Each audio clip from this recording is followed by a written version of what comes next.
तो इस वक्त चाहे वो डीएपी लीडर है, चाहे वो कांग्रेस है, उन सब लोगों को इस वक्त कांग्रेस के बैनर में एकजुट होना चाहिए था। आज उसने अलग अलग गसन के मैंने भले इसको बायो आज उसने यकजा अलग अलग गसन वक्त वह तो वन हेकोका कम्युनल फोर्सेस हारन हेकोका नफरत फैलान वल तम पार्टी हारन अगर अलग अलग गसो और यह पन्नी जाए सोचने दिल। अगर ये अलग हुए उनको फायदा देने के लिए तो फिर ये है किसके साथ, ये बात वाजिया करे मुझे गुलाम नबी आज़ाद। अगर ये अलग हुए उनको फायदा दिलाने के लिए तो ये है किसके साथ, फिर ये तो मोदी जी के 2 आंसुओं पे फिदा हो गए, ये मोदी जी के अवार्ड पे फिदा हो गए, ये मोदी जी ने जो 2 साल एमपी खत्म होने के बाद उसको कोठी रखी उस पे फिदा हो गए। टोपी वाला लीडर जो कांग्रेस का सदर बनना चाहता था, जिसको कांग्रेस ने रिजेक्ट किया, जिसको कांग्रेस ने यह बताया कि तेरी कोई कंट्रीब्यूशन कांग्रेस में नहीं है, जब कांग्रेस ने उसका ट्रैक रिकॉर्ड देखा तो उसको रिजेक्ट किया सदर बनने के लिए। उसने कितनी साजिशें मोहम्मद शरीफ नवाज साहब के साथ, ये मैं उनके सामने स्टेज पे नहीं बता सकता था, लेकिन आज दिल खोल के बोल रहा हूं। इस बलेसा की सरजमीन के साथ एक दिल का रिश्ता है हमें। मेरे वालिद मरहूम गुलाम रसूल साहब बानहाली थे एमएलसी, और मोहम्मद शरीफ नियाज साहब एमएलए थे 87 में, और दोनों की बहुत जबरदस्त दोस्ती थी। जब भी मरहूम नियाज साहब और मेरे वालिद मरहूम जब थे तो नियाज साहब जब भी आते जाते थे हमारे घर से ही श्रीनगर आते जाते थे।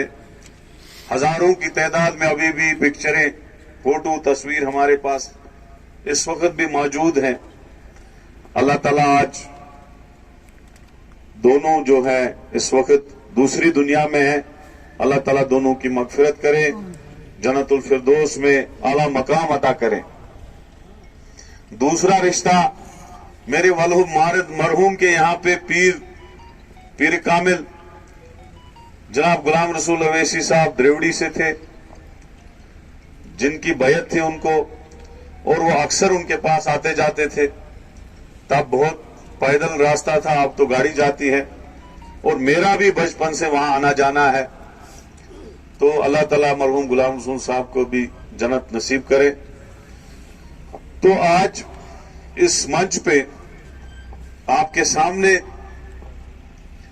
एक दुख भी है कि पिछले साल में इसी मंच पे जिस लीडर की तारीफ कर रहा था, जिसे फख्रे हिंदुस्तान के नाम से पुकार रहा था, और आज दुख है कि हमसे अलग होके, कांग्रेस पार्टी से अलग होके, जिस कांग्रेस पार्टी ने उसे एक बहुत बड़ा नाम दिया, सूती चंगा के इलाके से उठा के दिल्ली के बड़े बड़े आईवानों में पहुंचाया, और 40 साल उसको मेंबर पार्लियामेंट रखा। जिस कांग्रेस पार्टी ने उसे 24 साल गवर्नमेंट ऑफ इंडिया में यूनियन मिनिस्टर रखा, जिस कांग्रेस पार्टी ने उसे उम्र भर जनरल सेक्रेटरी और सीडब्ल्यूसी में रखा, जिस कांग्रेस पार्टी ने उसे रियासत का वजीर आला बनाया, आज वो हमसे अलग होकर दूसरी पार्टी में गए हैं।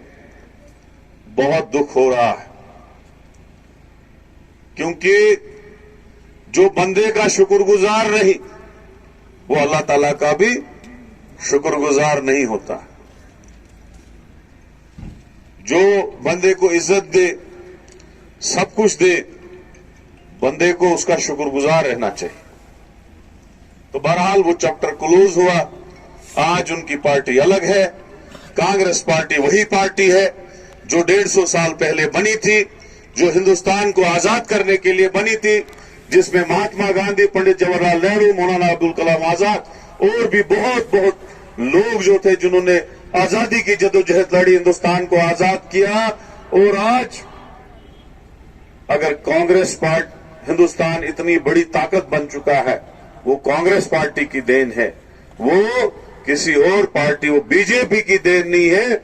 जिस बीजेपी ने अंग्रेजों को माफीनामा, जो बीजेपी का जो सरबराह था, उसने अंग्रेजों को माफीनामा लिख के दिया और उनके साथ मिल गया।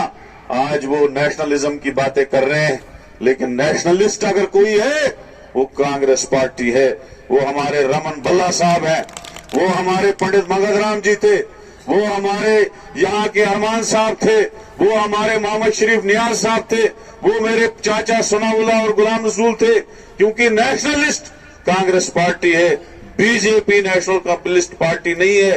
वो फिरका वराना फसाद वाली पार्टी है, वो हिंदू और मुसलमान को लड़ाने वाली पार्टी है, वो इस देश में नफरत फैलाने वाली पार्टी है। वो किसी की सकी पार्टी नहीं हो सकती। यहां बातें बहुत हुई, मोहम्मद शरीफ नियाज साहब की शख्सियत के बारे में लोगों ने बातें कही, आप लोगों ने उसकी शराफत की बातें कही। जो शराफत उसमें थी, मुझे नहीं लगता है चुनाव वैली में उतना शरीफ, नेक सीरत और बाकिरदार आदमी कोई आपको कोई लीडरशिप में मिलेगा। अगर यहां पूरे इस बुधवा कॉन्स्टिट्यूंसी जिला डोडा में अगर किसी ने कांग्रेस की बुनियाद शुरू की थी, वो उसने की थी। जब वो 87 में एमएलए बना, तब गुलाम नबी आजाद साहब दिल्ली में हुआ करते थे। और यहां अगर किसी ने पहली बार किसी ने सीट जीती अपनी नौकरी छोड़ के, वो मोहम्मद शरीफ नियाज साहब ने जीती। उसके बाद उसको मिनिस्टर बनाया गया, बाद में उसके साथ साजिशें खेली गई। मुझे पता है, मैं पार्टी का एक सीनियर कारकुन था, मुझे पता है कि हमारे जो लीडर डीएपी के हैं, उसके भाइयों ने, उसके खानदान ने उसके खिलाफ कौन कौन सी साजिशें रचाई ताकि उसकी लीडरशिप खत्म हो जाए। जो मफाद पुरस्त लोग थे वो यहां से निकल गए। जब 2008 में मोहम्मद शरीफ नियाज साहब दोबारा इस कॉन्स्टिट्यूंसी में एमएलए बने, तब हमें उम्मीद थी कि वो दोबारा मिनिस्टर बनेंगे। यहां के नौजवानों को जैसे उसने एसपीओ में लगाया, जैसे उसने बिजली में हजारों की तादाद में, हमारे भी, मेरे 40 लड़के उसने लगाए जब मैं वहां पे म्युनिसिपलिटी का चेयरमैन था। और आज 40 के 40 परमानेंट, यहां हजारों की तादाद में लड़के लगाए, डेवलपमेंट की, सड़कें बनाई, ग्रिड स्टेशन बनाए, स्कूल बनाए, तहसीलें और नयामतें दी, वो किसी और ने नहीं दी। आज आईटीआई दिया। आज ये लोग आके उस सारे का क्रेडिट मेरी कॉन्स्टिट्यूंसी में जाएंगे, बोलेंगे ये जी कदावर लीडर ने दिया। भाई आप तो दिल्ली में थे, आपको क्या पता तहसीलें किसने दी, एसडीएम किसने दिए, बिल्डिंगें किसने बनाई, सड़कें किसने बनाई। जितने काम इस जिला डोडा में खासकर इस भद्रवा कॉन्स्टिट्यूंसी में हुए, वो मोहम्मद शरीफ नियाज साहब की देन। मुझे पिछली बार एक कहने लगा, मेरा एक वर्कर कहने लगा, बोला कि कोई डीएपी का लीडर मेरे घर में आया, कहने लगा तू हमारे साथ आ जा, मेरी कॉन्स्टिट्यूंसी की बात।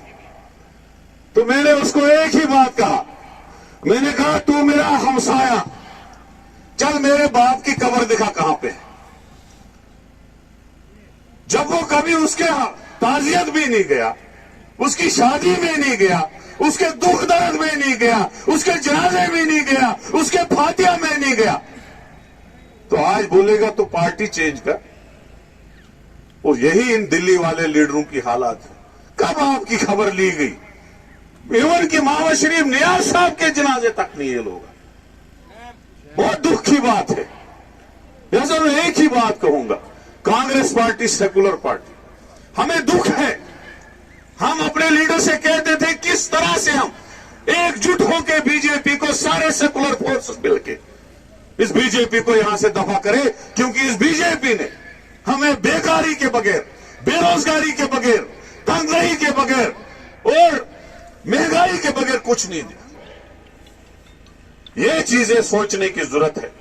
लिहाजा इस वक्त भी वक्त है, रिजेक्ट करो इन फोर्सेस को जो हमारे नियाज साहब के दुश्मन थे, जो इस इलाके के दुश्मन थे, इनको 2012 में जब मैं मिनिस्टर ऑफ स्टेट बना तब हमने कोशिश की दूसरा मिनिस्टर नाज साहब बने, लेकिन उस वक्त उसको बनने नहीं दिया। क्यों?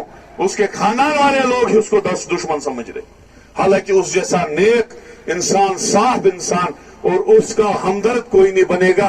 कोई सीट अपनी नहीं छोड़ता है, कोई सरपंची नहीं छोड़ता है, कोई पेंची नहीं छोड़ता है। उसने कुर्बानी दे के अपनी एमएलए की आधी टर्म लेके दे दी हवाले करके। तो ये हमारे लीडरों के साथ जो बर्ताव हुआ, आइंदा आऊंगा इंशाल्लाह बहुत बड़ी रैली यहां करेंगे और यहां कांग्रेस को ऐसा मजबूत करेंगे, ऐसा मजबूत करेंगे कि दूसरी पार्टियों का यहां कोई एड्रेस नहीं मिले। बहुत खूब। ये मैंने जो बातें कही सच कही। कोई बात एक आदमी उनका ही लीडर उसके बोले तो झूठ बोला। मेरे पास हर बात का सबूत है, क्योंकि ये सारी बातें मेरे सामने हुई। मैं गवाह हूं, मेरे से खास कोई नहीं था। मुझे पता है उसके साथ कौन कौन से षड्यंत्र खेले गए और उसको किस तरीके से उस बेचारे को परेशान किया गया। जबरदस्ती 2014 में उसको हराया गया इलेक्शन, हालांकि वो 1,000 वोट से हारा। पूरी फोर्स, पूरी ताकत लगा दी गई उसके खिलाफ की गई इलेक्शन हार। तो मेरे भाइयों, आप एकजुट हो जाओ। मोहम्मद शरीफ नियाज साहब को श्रद्धांजलि पेश करते हुए इस अज़म के साथ कि हम कांग्रेस को दोबारा यहां मजबूत करेंगे और आने वाला जो इलेक्शन है, जो एमएलए है, वो यहां से कांग्रेस पार्टी जीतेगी और कोई नहीं जीतेगी। इन्हीं अल्फाज से मैं आपसे इजाजत लेता हूं। अल्लाह ताला आपको खुश रखे। धन्यवाद। जय हिंद, जय भारत। खुदा। अस्सलाम वालेकुम।